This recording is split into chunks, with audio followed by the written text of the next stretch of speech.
excerpts from Nanhai Jigui Naifa Juan, or Biographies of Eminent Monks Who Sought the Dharma in the Western Regions During the Tang, by Yijing. Preface. From earlier times there have been in China people who risked their lives in search of the Dharma. Dharma master Fa Xian, circa 339 to 420, of the Eastern Jin first opened up this dangerous path. Dharma master Xuanzhao, 602 to 664, later established a regular route. Between these two, some monks made the journey, either by the western route, going beyond the Great Wall and traveling by themselves, or by the southern route, crossing the great ocean and journeying alone. They all yearned to visit the holy sites and prostrate themselves to pay their respects. They intended then to return to China and repay the 4 kinds of debts they had received at home from their parents, rulers, other sentient beings, and the 3 jewels. But the passage was plagued by many difficulties, and the holy places were distant. Many rice plants sprout, but only a few bear fruit. As they traveled great distances in the desert and along great rivers, the hot sun burned them. As they proceeded over the great sea, waves reaching the sky rose in front of them. Walking alone beyond the Iron Gate Pass, they crossed mountain after mountain, only to fall from a cliff. Alone, they threw their lives away at the Copper Pillar in Jiaozhi, or they went over to the Kingdom of 1,000 Rivers, in the region around Cambodia, and died there. Sometimes there was nothing to eat or drink for several days. Anxious thoughts destroyed their spirits. Worries and weariness ruined their health. Of those numbering 50 who left, only a few survived. Even when they reached India, China had no Chinese temples there where Chinese monks could freely take refuge, so they roamed from one foreign temple to another without a place to settle down. Seldom did they find a fixed place to settle down. Their personal well-being was not secured. How could they contribute to the flourishing of the Dharma? Their virtues are indeed to be praised. Hoping to pass on the fragrance of their lives dedicated to the Buddha's Dharma, I composed their biographies, basing myself on what I have heard and seen in India. Xuanzhao. Dharma master Xuanzhao was from Xianjiang in Taizhuo. His Indian name was Prakashamati, bright wisdom. His grandfather and father were both high government officials, but while he was still wearing his hair in 2 topknots in the manner of an infant, he removed the hairpin, abandoning the official career and renounced his householder's life. In the year he attained adulthood, he formed the aspiration to pay homage at holy sites and went to the capital city Chang'an, where he heard lectures on sutras and shastras in different temples.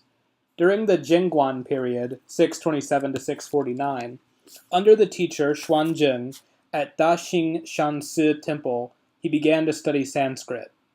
Then he took the monk's staff and set out as a pilgrim towards the west, with the thought of visiting the Jetavana garden.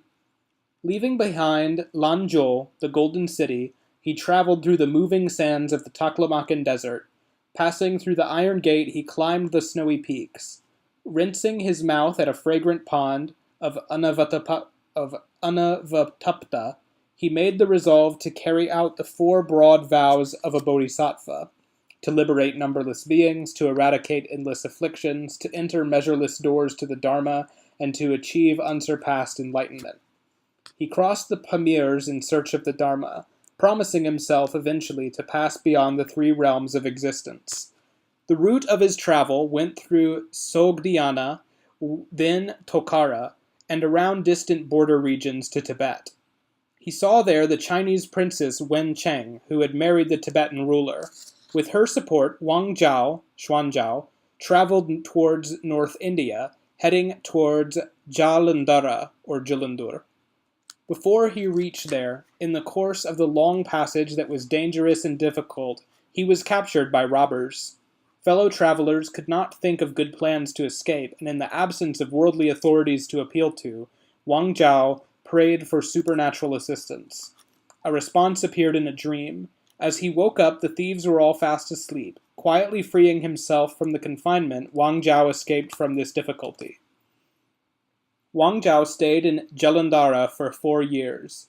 The king valued him greatly and requested him to stay longer, but, having made good progress in his study of sutras, Vinayas, monastic codes, and Sanskrit, Xuanzhao traveled further southward to the Mahabodhi temple in Bodh Gaya.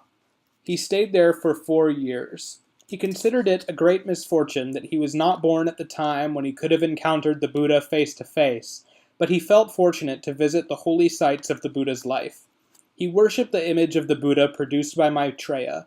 The Buddha's appearance was truly and fully presented in this image. Greatly inspired, he studied the Abhidharmakosha and mastered the Abhidharma. With purified thoughts, he studied the monastic discipline. The 2 teachings of the Vinaya became clear to him. After that, Xuanzhao stayed at Nalanda for 3 years, receiving instruction on Nagarjuna's middle treatise, or Madhyamaka Shastra, and Aryadeva's treatise in 100 verses, Shataka Shastra, from Dharma master Jinaprabha, and on the 17 stages of yoga practice, or Yogacharabhumi, from Dharma master Ratnasimha. He also quickly mastered the teaching of meditation. Xuanzhao then went to the north of the Ganges River, where he received the support of King Champu, and stayed at the Believer's Temple and at other temples. 3 more years passed. Later, when the emissary from the Tang, Wang Xuanzi, returned to China, he reported on the remarkable accomplishments of Xuanzhao. This resulted in the imperial order. Wang Xuanzi was to return to the western regions and bring Xuanzhao back to the court. Xuanzhao's return route passed through Nepal. The Nepalese king sent his men to accompany Xuanzhao until he reached Tibet. In Tibet, Xuanzhao saw Princess Wencheng again. The princess treated him with great respect and gave him provisions for the trip back to the Tang. Xuanzhao then traveled through Tibet and reached China. He took leave of King Champu in the 9th month, and he reached Luoyang in the 1st month of the following year, having traveled across 10,000 Chinese miles in the course of 5 months. In the middle year of the Linde period, 665, the emperor came to the eastern capital of Luoyang. Xuanzhao was given an audience and received the order to return to the kingdom of Kashmir and bring the Brahmin Lokayata, known for his longevity, to the court. He had met eminent monks at Luoyang and discussed the outline of the Buddhist teaching with them. Vinaya Master Dao and Dharma Master Guan of Jing'ai-Si Temple had requested him to translate the Sarvastivada Vinaya. Having received the imperial order, he could not follow this earlier plan. He left all the Sanskrit manuscripts he had brought with him in the capital city. Again crossing the moving sands, he passed through rocky river bank, sometimes crawling on boardwalks held up by ropes on the sides of steep cliffs, and then at other times holding on to a rope bridge, submerging all his body in water to get across. He encountered robbers in Tibet, but managed to escape safely by removing the rope around his neck. He also escaped alive from a band of Xiongnu barbarians. Having reached northern India, he ran into Wang Xuanzi with Lokayata in his company. Lokayata sent Xuanzhao and several others to the kingdom of Lata in western India to get the medicine of longevity. The route of this travel passed through Bhaktra and reached Navavihara, where he saw the water bucket the Tathagata used and visited other holy sites. He then reached the kingdom of Kapishi and worshipped the Tathagata's skull bone. He offered incense and took the seal of the skull to divine his future birth.